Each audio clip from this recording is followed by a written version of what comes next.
Howdy, folks. Welcome to Tuesday's Tips. My name is Kenneth Thomas, and today I want to be talking about something I'm kind of excited about. It's right here. The new Samsung Galaxy S22 Ultra. So I had previously had the Galaxy S20 Ultra. So I'm upgraded by 2 models. Woohoo! But check that out. 4 cameras. 4 cameras. 4. So I kind of wanted to give a little bit of an overview of this because I know a lot of people are very into taking photography with your camera. And I also wanted to give you some information on some of the terms that you may hear when talking about cameras and that kind of stuff with cell phones, and kind of let you know what that means and what you're getting for it. So without further ado, well, let's just start with the fact that it has a 40 megapixel selfie camera, and that's pretty good if you ask me. I know a lot of other cameras aren't anywhere near that for their selfies. So now I will say that this is the S22 Ultra. This is the one that has the better camera features in it. So it is going to be a little bit more money, but in my opinion, you're getting what you pay for. So here's what it looks like on the back.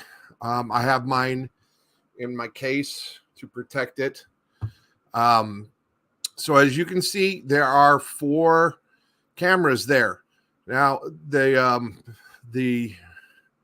12 megapixel camera there at the top is an ultra wide camera. It has a 120 degree field of view. Okay, so that's pretty big. You know, for a camera that's really really wide. And it's got an f stop number of 2.2. So it's going to have kind of a shallow depth of field on it, but that's okay because, you know, if you're taking something that wide, you're probably going to be looking for your waiting for my brain to get caught up. I'm having that kind of an issue here. So you're going to be taking it more likely a landscape, that kind of thing. So you're not going to be looking for a really super deep depth of field in it to begin with. Now the next camera down, the one that's in the middle of the 3 there stacked, that's your 108 megapixel wide angle camera.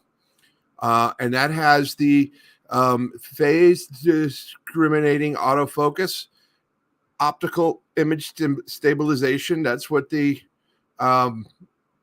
PDAF and OIS is, and it has an 85 degree field of view. So that's still kind of wide. It's not narrow, so it's decent. And it has an f number of 1.8. So that's going to have even a shallower depth of field aspect to it. The next camera down is the 10 megapixel optical zoom. That's a 3 times optical zoom, and this is the one that's off to the side. As you can look there, it's off to the side. And that one, it has a dual pixel autofocus, has a 36 degree field of view, so that's not too bad. And it's at an f2.4. Okay, so that again is a fairly shallow depth of field that you're going to get on that. Now the 10 time optical zoom camera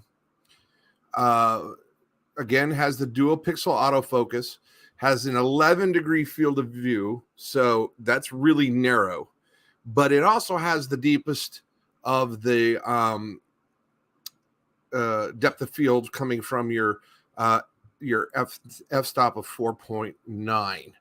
Now I've been using terms like phase discriminating autofocus, dual pixel autofocus, OIS, and all this kind of stuff. So let's talk a little bit about these terms, okay? So Aha. Now, what OIS is that is an optical image stabilization. It can be a combination of different things in there on some larger cameras and stuff like that. Like if you're using them from aircraft and things, that is actually going to be like gyroscopes and stuff in there that are stabilizing that physically stabilizing it. What it is it's is a software setup that, as there's little shakes and little things like that from the natural hand movement and things like that, what it's actually doing is it's using its processing power to say, oh well, I know that's a thing that's staying still, so instead of seeing your image going like this, it's going to stabilize it. So even if there is any movement, it's going to be a lot less, and you're going to look a lot steadier. So it kind of gives you the look of a steady cam if you're shooting video with it. It's really great in low light scenarios because that can turn even shakier as your sensors are trying to take in longer exposures. And I have an example of that. Actually, now this is I took this with my new phone the other night. Went outside and was like, oh, look at that moon. I wonder what my new phone can do as far as taking pictures of the moon. Now, normally you guys take a picture of the moon and it's like this big. It doesn't show up hardly because, so this is the 10 times auto zoom, the 10 times zoom. And there's a little bit of a haze. There was a kind of a slight overcast. So there was like a misty haze of cloud cover there. So that contributed a little bit to it being blurry. And then also the optical image stabilization really played out because I'm taking this by hand, just looking up like this, taking the picture. So that definitely worked out, I think, fairly well. I mean, for me, this is a handheld cell phone image of the moon. That's pretty dang good, in my opinion. I mean, because, a lot of times, heck, man, if you're not using a tripod and you're not using a monster zoom, lens, it seems like your images of the moon just don't really turn out, So I mean, I think for a cell phone, I think that's pretty awesome.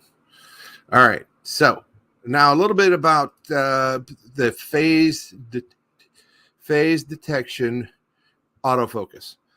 Now, what that is it uses a set of light sensors that are aimed at different areas to measure exactly how out of focus the image is so that it can be focused quickly and accurately. Okay. So basically it's kind of the, like your natural eyes are doing, bringing things into focus. So sometimes you'll see the images doing this a little bit. It's coming in and out of focus. That's usually part of that. Now the phase discriminating autofocus was the technology that led to the dual pixel autofocus. Okay. And with dual pixel autofocus, every pixel on the sensor is being used for that alignment, that calculations on where the focus is. Okay. So it does a couple of things for you. It improves the accuracy and it improves the speed compared to just regular phase detection autofocus. Okay. So having the dual pixel autofocus is really nice if you're somebody who's going to be taking a lot of pictures with your camera. If you're going to be taking pictures where you're trying to catch images of your kids doing it and they're zooming around a lot, having that dual pixel autofocus is going to be a big benefit for you. So that is always one of those things to look for. Oh, hello. My cousin Michelle has joined us today. Hello, Michelle. I'm still learning to try to keep track of comments while I'm working my banners and everything coming up. Boom. But I think I'm getting the hang of this thing with using StreamYard. So, and then you'll also notice that right there in the middle is your light source for if you're doing a flash or you're having a steady light source for doing your video. And there are times when I swear my brain just goes, you don't remember any words. I don't know if anybody else ever has to deal with that. And let me just say that the screen on this thing is phenomenal. It really is. It's sharp. It's clear. It's bright. Yeah, I'm really happy with my new phone. And I got the case that does the little light up stuff on it to tell me, hey, you got some messages. Gives me the time. If I have it on the charger, it'll tell me what the charge is on it. So, yeah. So this is the Samsung Galaxy S22 Ultra. If you are somebody who is serious about taking pictures with your camera phone or with your phone, this is the kind of phone you want. Now, I don't use iPhones. I'm not knocking iPhones. They've got some great phones out there. If that's what you like and that's what you're comfortable with and that's what works for you, that's important. I just wanted to share with y'all the features that were coming up in this new one, because 108 megapixel that's a big image. That's a very large image that you're going to have. Oh, another thing that this will do, it is possible to, a lot of times your phones will save the images as JPEGs. Okay. It is also possible to save them as raw files. Now, for those of you who may not be familiar with what a raw file is, that is without any alterations or anything like that. It's just the raw sensor data. Okay. Now, why this is a cool thing is that if you're somebody who uses photo editing software like Capture One or Photoshop, this is like giving you the digital negative so that you can work from a completely unaltered version of the image. So it gives you a lot of ability to have some real flexibility if you're somebody who's doing a lot of post-production and editing and that kind of thing. I shoot with my Sony.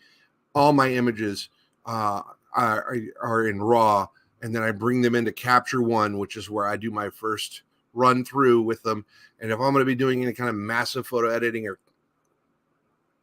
I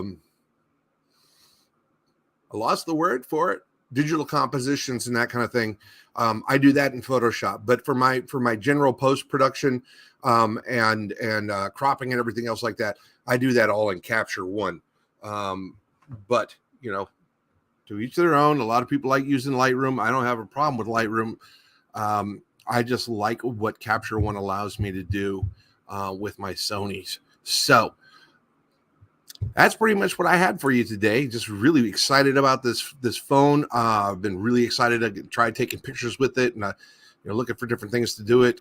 It has a night mode that is really awesome at taking images in low light. I'm still playing with. I'm trying not to sneeze. Weather's changing. My sinuses are acting up. I just absolutely cannot stand it when this kind of stuff goes on.